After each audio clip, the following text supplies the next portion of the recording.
안녕하세요. 성경사랑방 차준희 교수의 구약 제대로 읽기의 차준희입니다. 오늘은 우리가 이제 출애굽기 공부를 좀 해야 되는데요. 드디어. 드디어 네. 이제는 창세기가 끝났어요. 네. 와. 지난번에 창세기 공부할 때 어디서 끝났죠? 누구 얘기했죠? 요셉. 요셉. 요셉 웃겼으니까. 이야기에서 네. 뭐가 좀 기억에 남고 그러셨나요? 저는 사실 요셉이 제 이상형이에요. 네. 아, 예, 많은 인물들이 있는데 저는 요셉이 이제 보디발의 아내가 그렇게 유혹을 했는데도 넘어가지 않았다는 점에서 저는 그렇게 이제 저만 보고 안 넘어가는. 저도요. 그죠? 여자들은 그렇거든요. 네, 맞아요. 그래서 그런 사람과 만났으면 좋겠다. 네. 아멘. 예. 나만 바라봐.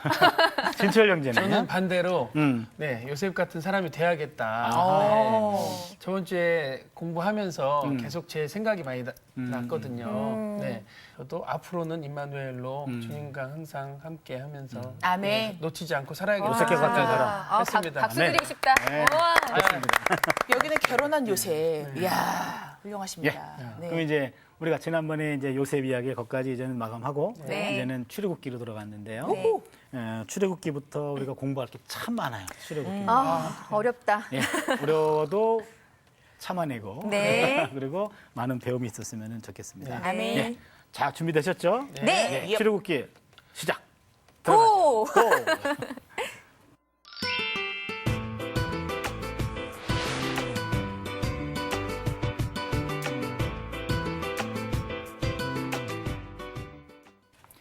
예, 이제 출애굽기 본격적으로 이제 들어가는데요.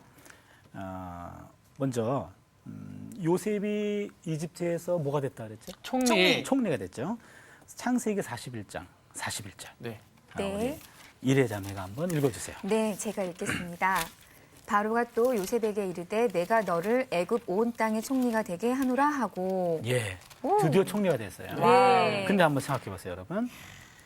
이게 요셉이 17살에 이집트로 팔려갔고 네. 보디발의 집에서 가정 총무가 됐었고 또 억울한 일로 또 옥살이도 했고 네. 이런 사람이 나중에 총리가 됐다. 노예가 한 나라의 총리가 됐다. 네. 지금 그 당시 이집트라고 한다면 오늘날로 하면은 한 미국 이상 될까요? 굉장히 이제는 문명이고 네네. 최대의 강국이었는데 네. 거기에 노예로 끌려갔던 사람이 총리가 됐다. 역사적으로 가능했을까요? 신분 상승이 갑자기 확 된 거죠, 정말. 로또 맞은 되게. 거죠? 한마디로. 와. 예. 이게 과연 이 역사적으로 네네. 이 가능했을까? 현실적으로는 되게 불가능한 것 너무 같아요. 예. 희박한. 그렇잖아요. 네. 그래서 성경에 있는 이야기라면은 이게 거짓은 아닐 텐데. 네. 근데 이게 역사적으로 어프로치 접근했을 때 과연 그게 가능했겠는가? 사람의 생각으로는. 네, 그런 생각이 드는 거예요. 네. 그래서 요 본문을 좀 우리가 좀 정리하고 그다음에 출애굽의 배경을 조금 공부해야 되기 때문에 전반부는 조금 딱딱할지 몰라요. 좀 잘 따라와 주세요. 네. 예, 여기 보시면 요셉이 총리가 된 시기가 주전 18세기에서 16세기로 추정이 돼요. 네. 고 18세기, 16세기. 그런데 이집트가 약 150년 동안 특정한 족속들에게 예속이 돼가지고 네. 이집트가 이방 사람들의 지배를 받아요. 이방 사람들. 네. 그 이방 사람들 중에 대표적인 사람이 힉소스족이라고 있어요. 힉소스족. 힉소스. 힉소스죠. 예. 무슨 소스 이름 소스? 아니죠? 먹는 소스 아니죠? 예. 소스 아니고. 힉소스족이라고. 소스. 예, 이 사람들이 지금으로 얘기하면은 하부 이집트라면 여러분 머릿속에 들어오나요? 이집트가 있으면은 위가 하부고 아래가 상부 이집트예요. 오. 나일강이 이렇게 흘러가잖아요. 네. 그러면은 나일강이 발원지가 상부가 되고 네.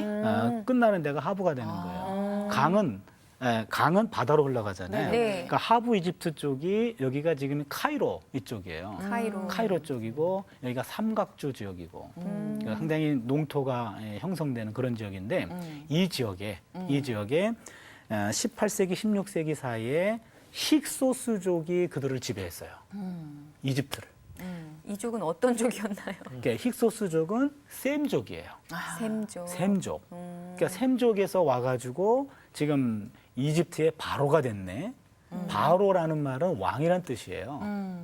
보통 역사책에 보면 파라오라고 나오죠. 파라오라는 말은 이집트 말로 왕이라는 거예요. 그래서 파라오 왕 하면은 왕 이렇게 얘기하는 거예요. 명칭이구나. 그 그렇죠. 왕의. 왕이란 명칭이에요. 그래서 이집트 파로가 됐는데 바로 우리 성경으로는 바로인데 그 당시 바로가 이집트 원주민이 아니고 힉소스족이었다는 거예요. 힉소스족은 셈족이에요. 그런데 요셉도 셈족이라. 같은 요셉도. 족이네. 같은 족이죠. 그렇기 때문에 네. 요셉이 노예로 끌려왔지만 그 당시 바로가 이집트 사람들이 아니고 힉소스족 같은 셈족이었기 때문에 그게 총리가 가능했다는 가능했다는 거죠. 예. 그러니까 역사적으로도 이것이 이제 입증이 되는 거죠. 네. 예. 근데 이제 문제는 네. 이제 이집트 체류 기간을 보면은요. 창세기 15장 16절에 보면은 내 자손은 4대 만에 이 땅으로 돌아오리니 이는 아모리 족속의 죄악이 아직 가득 차지 아니함이더라. 4세대라고 얘기합니다. 네. 4세대 동안 이집트에 머물러 있겠다. 그리고 출애굽기 12장 40절에 보면은 이스라엘 자손이 애굽에 거주한 지 430년. 그러니까 430년 동안 이집트에 노예로 있었다고 얘기해요. 근데 또 창세기 15장 13절. 여러분 정신없죠, 지금? 네, 지금 막 찾느라 지금. 15장 네. 들을래요, 13절에 그냥. 보면은 네. 내 자손이 이방에서 객이 되어 그들을 섬기겠고 그들을 400년 동안 내 자손을 괴롭히리니. 여기도 400년이에요. 네. 그럼 이상하죠. 성경에서 이집트에서 4대 동안 있을 것이다. 네. 430년, 400년. 네. 이런 걸 보니까 연대가 일치하지 않나요. 그렇죠? 대략 한 400년 정도 노예살이 했다라고 볼 수 있는데 400년. 성경책에 이렇게 나와 있는 걸 보면 성경이 역사적으로 정확하게 그 데이터를 기록해 주는 책이라고 한다면 서로 다 맞췄겠죠. 네. 그렇죠. 네. 그러나 그것이 아니고 400년, 430년, 4세대라고 얘기한 걸로 봐서 성경은 그 본문 안에서 4세대가 갖는 의미가 있을 테고 430년이 갖는 의미가 있을 테고 400년이 갖는 의미가 있을 거예요. 그러니까 네. 분명한 것은 정확하게 역사적인 어떤 그 데이터들을 전달해 주는 게 성경의 목적은 아니다. 네. 예, 오케이. 그 안에서 어떤 의미가 있다. 그걸 네. 얘기해 주는 거죠. 제가 지금 한 400년 정도의 그 노예살이했다 그랬는데 그 400년 기간과 히소스 통치 150년 기간이 맞물린다는 거예요. 예, 그래서 이집트에서 종살이했던 거기에 요셉이라는 사람이 총리가 될 수 있었던 것은 힉소스족이 통치했던 시대와 일치했기 때문에 총리가 가능했다. 관심 그렇죠. 크네요. 그렇죠. 네. 근데 이제는 문제는 1장 8절부터 생겨요. 네. 예, 진철 형제가 한번 읽어주시죠. 출애굽기 1장 8절. 요셉을 알지 못하는 새 왕이 일어나 애굽을 다스리더니 여기서 문제가 됩니다. 이제 그 요셉을 알지 못하는 새 왕이라는 말은 이제 힉소스족을 몰아낸 거예요. 네네. 몰아냈다는 그러네요. 네, 몰아냈고 이집트 사람이 바로가 된 거죠. 예, 그러면은 여기 요셉을 알지 못하는 왕을 보통 이스라엘 역사학자들은 세티라고 표현해요. 세티 1세. 세티. 예, 세티 1세라고 표현하는데 이 사람은 이 당시 이집트 바로였는데요. 이분은 지금 요셉을 알지 못하는 사람이고 이집트 사람으로서 이제 왕이 된 거예요. 네. 그러면은 요셉을 알지 못하는 사람이 왕이 됐다라는 말은 이제 요셉의 후손들에 대해서 이제는 요셉의 공로를 망각해버린 거예요. 그렇죠? 요셉이 총리가 돼가지고 한때 이집트 사람들이 기근해 있을 때 그들을 먹여 살렸단 말이에요. 네. 민족 영웅이란 말이에요. 네. 그런데 그거를 다 이제 망각해버렸고 이제는 그 사실을 전혀 모르는 이집트 사람이 왕이 되었다. 그렇게 됩니다. 그렇게 되면 정치적 상황이 바뀌었어요. 네. 바뀌어서 어떤 일이 벌어지냐면 출애굽기 1장 10절입니다. 네. 선정자매가 좀 읽어주세요. 네. 자, 우리가 그들에게 대하여 지혜롭게 하자. 두렵건대 그들이 더 많게 되면 전쟁이 일어날 때에 우리 대적과 합하여 우리와 싸우고 이 땅에서 나갈까 하노라 하고. 예, 보세요. 지금 뭐라고 얘기하냐면 전쟁이 일어나면 우리 대적과 합해서 누가? 이스라엘 사람들이 네네. 우리와 싸우고 이 땅에서 나갈까 한다. 질문. 여기 대적은 누구를 가리킬까요? 나쁜 사람. 나쁜 사람. 그러니까 이집트 사람들이 경계하는 이 대적. 그들이 간신히 몰아냈던 대상. 누구죠? 아까 그 그렇죠. 힉소스. 힉소스족. 와. 셈족 계통인 힉소스족에 의해 가지고 지배를 받았는데 네. 150년 동안 지배를 받은 거예요. 네. 그러다가 그들을 몰아냈다고요. 몰아내서 그들을 쫓아냈는데 그들과 같은 셈족인 요셉의 후손들은 남아 있는 거예요. 그러니까 이들은 어떤 걱정하냐면 다시 힉소스족이 힘을 키워서 쳐들어오면 여기 나와 있는 이스라엘 사람들은 누구 편을 들어줄까요? 힉소스족이잖아요. 그쵸. 그렇죠. 네. 그럴까봐 이스라엘 사람들이 많아지는 거를 두려워했다는 거예요. 그래서 그 당시 바로가 어떤 정책을 펴냐면 이 이스라엘 사람들, 그러니까 히브린이라고 얘기합니다. 네네. 노예들이죠. 이 노예들의 인구수를 줄이려고 했던 거예요. 아, 그렇구나. 그러면 일장의 어떤 역사적인 배경이나 정책 배경을 이해하실 수 있겠죠. 네. 그러니까 이집트 사람들 입장에서 보면은 그럴 수도 있겠네. 그렇게 되는 거죠. 그렇죠. 예, 그렇게 해서 세 가지 이제 이 히브리인들 억압 정책을 펴요. 네. 첫 번째는 이 이집트의 바로가 히브리인들에게 일을 더 엄하게 시킵니다. 아. 그래서 1장 11절에 나오는 내용인데 1장 11절 한번 선정자매가 한 번 더 읽어주시겠어요? 네. 출애굽기 1장 11절.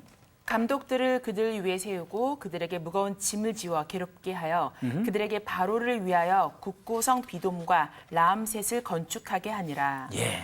야. 거기 보시면 국고성, 국가의 성 비돔과 람셋을 건축하기 위해서 그들을 강제 동원합니다. 네. 강제 동원해서 두 가지 의도가 있었어요. 네. 예, 국가의 시책, 일단은 성을 쌓는 일을 하고 동시에 그 일을 히브리인들에게 맡김으로 말미암아 히브리인들을 힘들게 해서 그들을 억압시켜서 아이고. 그들로 하여금 자녀 생산을 억제케 하는 거죠. 네. 아, 그래서 의도적으로 많은 일을 시키고 힘들게 하고 어렵게 하면 집에서 이제는 아무 힘도 없어서 이제는 자녀 생산은 전혀 생각도 못 하겠거니 그렇게 된 거죠. 잠만 자죠, 그냥 이렇게. 그렇게 힘들어서. 되겠죠. 완전히 뭐 집에 가가지고는 네. 시체놀이 하겠죠. 네, 정말. 잠만 자야 되는데 네. 히브리인들은 그걸 알았던 것 같아요. 지금 바로가 국가 시책이 우리를 억압해서 우리 민족을 지금 억압하고 소수로 만들려고 하는 것이다. 그렇게 생각했었는지 그들은 집에 가서도 열심히 자녀를 생산했던 거죠. 그래서 바로의 노동 억압 정책이 실패한 거예요. 아니 이렇게 노역을 시키는데도 히브리인들의 숫자가 줄지 않고 더 늘어나는 거예요. 더 사이 좋아지는 거지, 이제. 힘들었어요, 그렇죠. 여보. 막 네. 이런 거. 그러면서 이제는 바로가 정책을 또 바꿔요. 아, 예. 두 번째 정책은 네. 이제 노골적으로 산파들에게 네. 히브리인들을 죽이라는 얘기예요. 야. 출애굽기 15장 1장 네. 15절 16절 한번 읽어주세요. 아, 제가요? 예, 네. 17절까지 읽어주시죠. 네. 애굽 왕이 히브리 산파 시브라라 하는 사람과 부하라 하는 사람에게 말하되 이르되 너희는 히브리 여인을 위하여 해산을 도울 때 그 자리를 살펴서 아들이거든 그를 죽이고 딸이거든 살려두라. 그러나 산파들이 하나님을 두려워서 애굽 왕의 명령을 어기고 남자 아이들을 살린지라. 아멘. 아유 정말. 예, 거기 보시면요. 이제는 산파들 여기에 산파 시브라하고 네. 부하가 나오죠. 네. 아마도 히브리 여인 산파 어떤 것으로 보이고 이 당시 산파라는 것은 전문직이었거든요. 네, 전문직인 그 사람들이 히브리 여인들을 받을 때 보고 만약에 남자여든 아까 우리 본문에 네. 16절에 그 자리라고 나오죠. 네. 그 자리. 그 자리라고 하는 말은 히브리 말로 하면은 에벤이에요. 에벤. 에벤. 예. 에벤. 여러분 에벤에셀 아시죠? 네네네. 에벤이 아니라 에벤. 에벤에셀. 에벤에셀 할 때 에벤. 네, 네. 에벤이란 말이 돌이란 뜻이에요. 돌. 네. 스톤. 스톤. 스톤이거든요. 네. 그러면 생각해 보세요. 아기를 낳았어. 네. 아기를 낳아서 그 자리, 그 네. 돌을 보고 아들이어든 죽여라. 뭘까요? 이 에벤이란 말은 돌이죠. 네네. 어린아이의 고안을 말하는 거죠. 오. 그러니까는 어린아이의 성기를 보고 남자면 그것이 바로. 돌 모양이면 아. 고안이 그런 있으면 그런 뜻인 거예요? 그렇죠. 그랬군요. 고안이면 그러니까 아들이거든 죽여라 이렇게 된 거죠. 아, 참 어렵게 말했네요. 그래도 이게 참 그런 의미가 생식기를 있군요. 표현할 예. 때는 성경에서 좀 이렇게 말을 돌려가지고 아, 그렇게 그렇구나. 표현한 거죠. 예. 그래서 그렇게 명령했는데 이 산파들이 거짓말을 하는 거죠. 하나님을 두려워서. 그렇죠. 하나님을 두려워해서요. 오히려 눈에 보이는 절대 권력자보다는 눈에 보이지 않는 하나님을 더 두려워해서 아멘. 그거는 올바른 일이 아니라고 본 거죠. 네, 그래서 그렇네요. 산파들이 거짓말을 하고 그 남자아이들을 살려줬죠. 살려주는 거예요. 네. 그러다 멋있다, 보니까 산파들. 또 바로의 그런 명령이 영이 서질 않는 거예요. 아이고. 그렇죠? 네. 그래서 이제는 세 번째로 더 강압 정책을 펴게 됩니다. 어머나. 그게 1장 22절이에요. 22절. 진철 형제 좀 봐주세요. 그러므로 바로가 그의 모든 백성에게 명령하여 이르되 아들이 태어나거든 너희는 그를 나일강에 던지고 딸이거든 살려두라 예. 아멘. 하였더라. 이제는 뭐 산파를 통해 가지고 뭐 자리를 살펴가지고 아들이거든 어떻게 하고 이게 아니라 무조건 히브리인들이라고 한다면 아들이 태어나거든 무조건 나일강에다가 쳐넣어라 이렇게 된 거예요. 아우, 정말 너무했다. 예, 너무했죠. 네. 이게 최초의 유대인 박해 사건이죠. 네네네. 유대인이라는, 그러니까 히브리인이라는 이유 하나만으로 생명을 완전히 빼앗기는 이런 절박한 상황에 이때 모세가 태어나는 거예요. 이때 모세가 태어나죠. 모세. 와. 예. 그렇다면은 지금 출애굽기 1장에서 아까 요셉을 모르는 이집트 바로는 세트 1세였는데 네. 이제 모세 때에 모세가 태어났고 여러분 잘 알잖아요. 모세가 나이가 40이 돼가지고 이제는 노동 현장에 갔는데 그 이집트 감독관이 그 히브리인 네. 노예들을 죽이는 네. 걸 보고 보복 살인하잖아요. 네, 그렇죠. 그렇죠. 그 다음 날 갔더니 히브리인들이 그들이 싸우는 걸 보고 판단을 야 싸우지 마라 그랬더니 네가 뭔데? 그치. 어저께는 이집트 사람을 죽이고 오늘 우리를 죽이려고 하느냐? 그렇게 된 거예요. 그러니까 살인자가 아이고. 된 거죠. 동족들에게도 외면당했어요. 네. 그 바람에 도망가죠. 네. 도망갔을 때 그때 바로가 누구냐면은 네. 그게 람세스 2세예요. 람세스. 예. 이세. 그래서 출애굽기 2장 23절 한번 누가 좀 봐주시겠어요? 출애굽기. 진철 형제가 한번 다시 한번 봐주실래요? 네. 출애굽기 2장 23절. 네. 여러 해 후에 애굽 왕은 죽었고 이스라엘 자손은 고된 노동으로 말미암아 탄식하며 부르짖으니 그 고된 노동으로 말미암아 부르짖는 소리가 하나님께 상달된지라. 예, 네. 거기 2장에서 모세가 죽였을 때 그때 보복이 두려워서 도망갔어요. 네. 그렇죠? 네. 도망갔는데 그때 두려워했던 바로가 람세스 2세예요. 여러분들이 알고 있는 그 이집트 왕자 람세스 2세 네, 네. 그렇잖아요. 그 람세스 2세가 되고 그다음에 나중에 다시 돌아와서 40년 동안 그들 인도할 때 있잖아요. 인도하기 전에 광야를 건너죠. 저기 홍해를 건너죠. 네. 홍해를 건넜을 때 그 당시에 바로는 메르넵타입니다. 메르넵타. 메르네타. 메르넵타는 람세스 2세의 아들이에요. 제가 지금 이렇게 구체적으로 말씀드리는 거는 출애굽의 기적의 역사가 네. 홍해를 가른 사건이 이집트 역사와 연관시킨다면 정확히 역사적으로 우리가 입증할 수 있다고 말이죠. 아멘. 네. 네. 그렇게 해서 람세스 2세 때 도망갔고 메르네탑 때 출애굽을 한 것으로 그렇게 네. 학자들은 보고 있습니다. 예, 그럼 이런 상황 지금 이집트에서 일어난 그런 시대적 상황은 이집트의 역사와 연결해서도 얼마든지 우리가 입증할 수 있다. 실제로 일어난 일이었다. 네네. 그런 상황이고 모세가 태어날 때는 태어나서는 안 될 사람이 태어난 것. 죽을 수밖에 없는 상황에서 태어났다. 그것이 이제는 1장의 배경이 되는 겁니다. 네네. 그리고 출애굽기 2장에서 모세가 출생해요. 이제 우리 모세 출생 기사를 좀 볼 텐데요. 와우. 예, 먼저 출애굽기 2장 1절부터 3절까지 선정자매 좀 봐주시죠. 모세 출생을 제가 감히 영광입니다. 레위 가족 중 한 사람이 가서 레위 여자에게 장가들어 그 여자가 임신하여 아들을 낳으니 그가 잘생긴 것을 보고 석 달 동안 그를 숨겼으나 더 숨길 수가 없게 되매 그를 위하여 갈대 상자를 가져다가 역청과 나무 진을 칠하고 아기를 거기 담아 나일강 강가에 갈대 사이에 두고. 예, 거기 보시면은요, 지금 아기가 태어났어요. 네. 그다음에는 레위 자손이고, 네네. 아기가 태어났고 몇 달 동안 숨겼죠? 석 달. 석 달 동안 숨겼습니다. 더 이상 숨길 수가 없는 거예요. 이제 울음소리가 커질 테고. 네. 그러면 이제는 보면은 히브리인들은 무조건 남자들을 죽이라 그랬기 네. 때문에 그렇죠. 어쩔 수 없어서 갈대 상자에다가 넣어서 나일강에다가 뒀던 겁니다. 여기서 이 갈대 상자라는 말이요. 네네. 히브리 말로 이거를 테바라 그러는데요. 테바. 예. 이 히브리 한번 구경해 보세요. 이렇게 잘했습니다. 테바, 네. 테바라 그러는데 한번 테바, 테바. 네, 테바. 테바. 테바. 테바라는 말이 갈대상자라는 히브리어예요. 네. 근데 요 테바라는 말은 구약 성경 전체에서 딱 두 군데만 나와요. 딱 두 군데.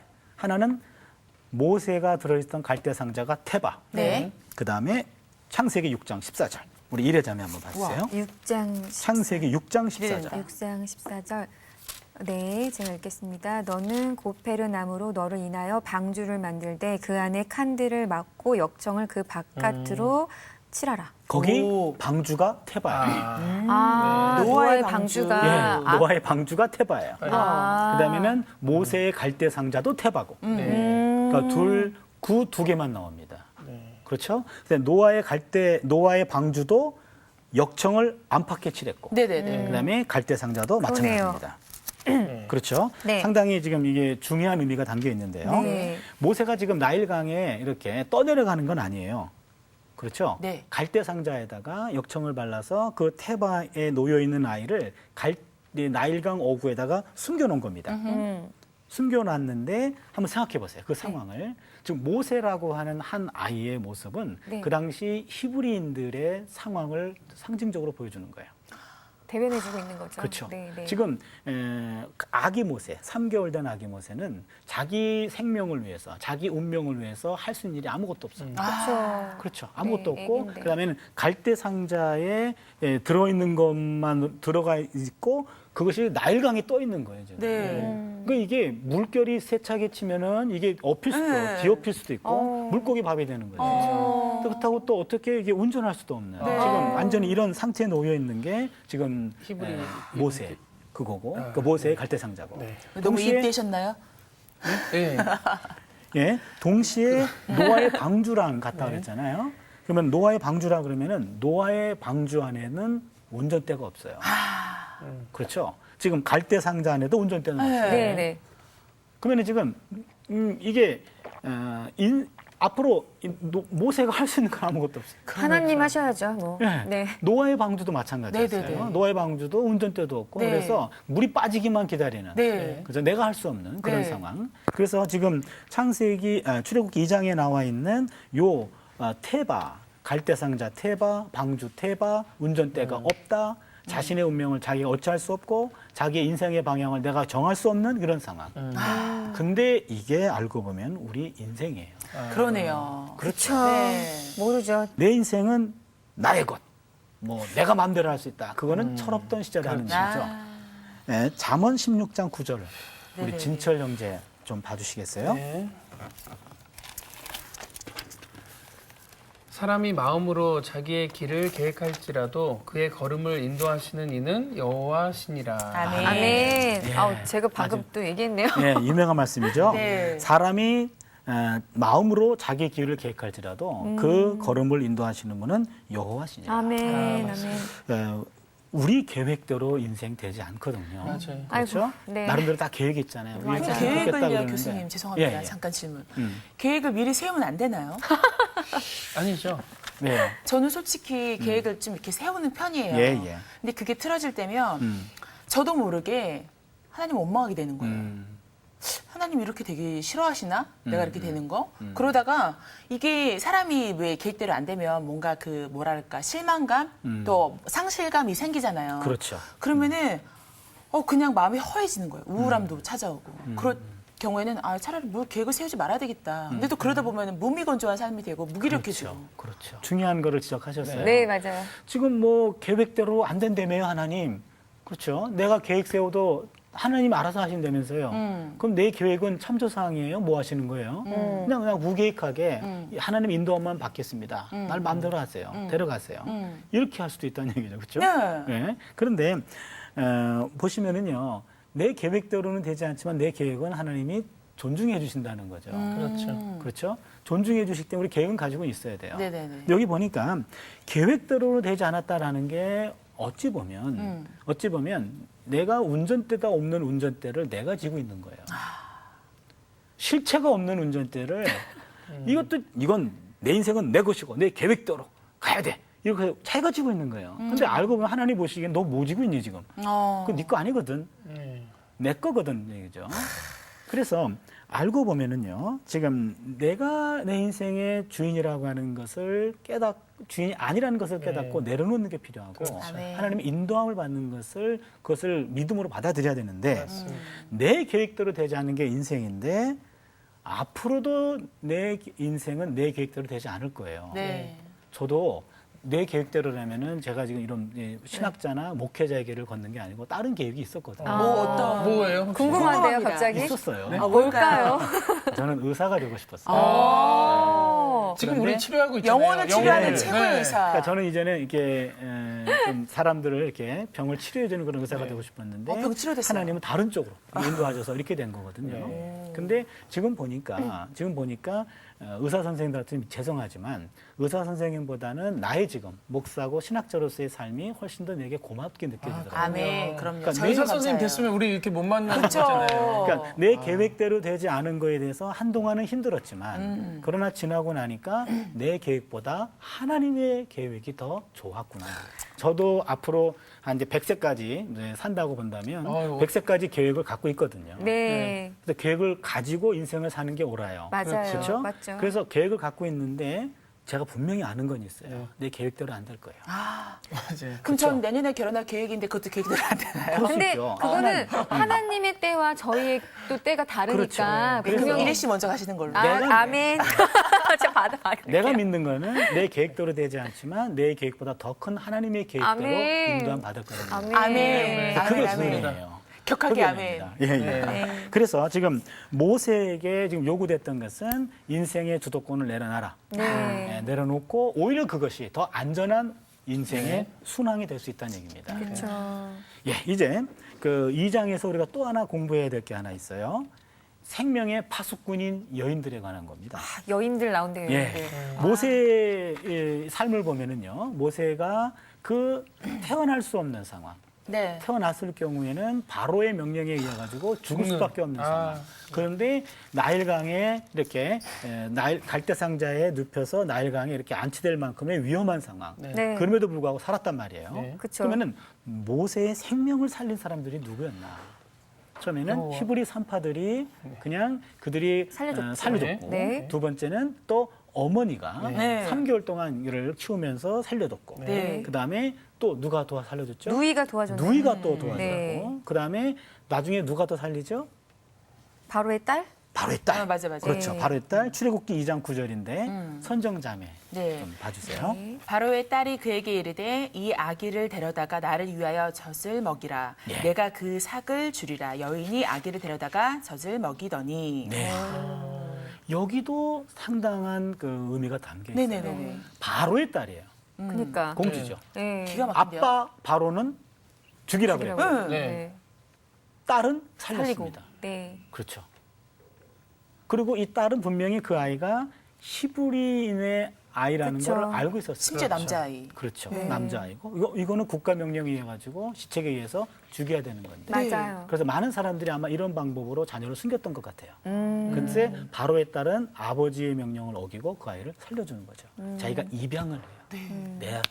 내 자식이다. 아. 이렇게 키우는 거죠. 무슨 생각으로 이랬을까요? 물어봐야 되겠죠. 네. 여기서 가서. 뭔 생각인지는 모르지만 네. 여기서 하나 우리가 기억할 것은 남자는 생명 파괴자로 나오고 여성은 생명 지킴으로 나온다. 그러네요. 지금 계속 보니까. 아, 예. 그렇죠. 아, 제가 부끄럽네요. 남자라는 게. 저도요. 그래서 남성은 생명을 파괴하고 여성은 생명을 낳고 지키는 역할을 감당하고 있는데 특별히 여기서 하나 우리가 봐야 될 것은 모세라는 한 아기의 생명만 건진 것이 아니라 한 아기의 생명을 통해서 억압받는 히브리 민족 전체 생명을 살린 거죠. 한 사람을 살린 것이 한 민족을 살린 것이 되었다. 그렇게 되고요. 그리고 아까 여기서 제가 엄마 얘기를 했는데 생명의 어머니죠. 네. 하와라는 이름, 하와, 네. 하바. 네. 히브리어로 하와 혹은 하바라는 말은 창세기 3장 20절에 보면은 모든 산자의 어미예요. 아. 그러니까 하와라는 이름 자체가 모든 산자의 어미라는 얘기죠. 생명의 어머니라는 얘기죠. 생명의 네. 어머니. 생명의 어머니예요. 네. 그래서 이 여성들은 생명 지킴으로 나온다는 얘기입니다. 따라서 여성들은 생명을 잉태하고 생명을 양육하고 살리는 사명이 남성들보다 훨씬 낫고 그것이 본능적이고 그리고 하나님의 창조 질서에 맞는다라는 이야기죠. 그래서 모성애가 많은 건가 보네요. 그렇죠. 네, 이 세계도 이렇게 곤충들도 보면 수컷들은 그냥 씨만 뿌리고 그다음에 이제는 암컷이 그걸 잉태해가지고 네, 품고. 품고 낳고 키우고 양육하고 기르고. 맞아요. 이거는 암컷들이 주로 하고 네. 그러니까 이 수컷들은 좀 회개하셔야 되겠네요. 네. 수컷. 물론 이제는 이제 아버지의 사랑도 있겠습니다만 네. 그래서 여기서 우리가 하나 좀 짚고 넘어가야 될 게 한 생명 하나님이 주신 그 생명에 대해서 우리가 함부로 대하지 않는 것도 필요하다는 얘기죠. 특별히 여성들에게 있어서. 그래서 이 생명은 하나님의 태의 기업이라 그랬는데 어떤 생명도 헛되이 소홀히 대하지 않고 하나님의 선물로 대할 수 있는 특별히 여성들에게 있어서 남성들도 함께 마음을 합쳐서 네. 모든 생명들을 지키고 생명들을 키워나가는 그런 일들이 오늘 우리에게 필요할 겁니다. 아멘. 예, 우리가 이번 이제 한 주간도 그러니까 모세에 의해서 우리가 공부했듯이 인생의 운전대를 하나님에게 온전히 맡기고 아멘. 그다음에 우리 주변에 있는 생명들을 많이 아끼는 그런 일들을 좀 묵상하고 실천할 수 있는 한 주간이 되었으면 좋겠습니다. 아멘. 아멘. 우리 기도할까요? 하나님, 우리의 삶도 알고 보면 위험한 강 한복판에 홀로 떠 있는 갈대 상자와 같은 삶입니다. 더 놀라운 사실은 그 갈대 상자 안에 운전대가 없는데 우리는 마치 운전대가 내 것인 양 그 운전대를 내 가지고 나 홀로 인생을 헤쳐나가려고 합니다. 그러나 그 운전대를 쥐고 계신 분은 하나님이라는 것을 오늘 다시 배웁니다. 아멘. 내 삶의 운전대를 쥐고 계신 하나님, 끝까지 우리의 삶을 인도해 주셔서 우리의 남은 삶의 여정을 하나님께 맡깁니다. 아멘. 인간의 반석이신 하나님이여 온전히 맡기는 믿음을 우리에게 허락하여 주시옵소서. 아멘. 감사드리고 예수님의 이름으로 기도드립니다. 아멘.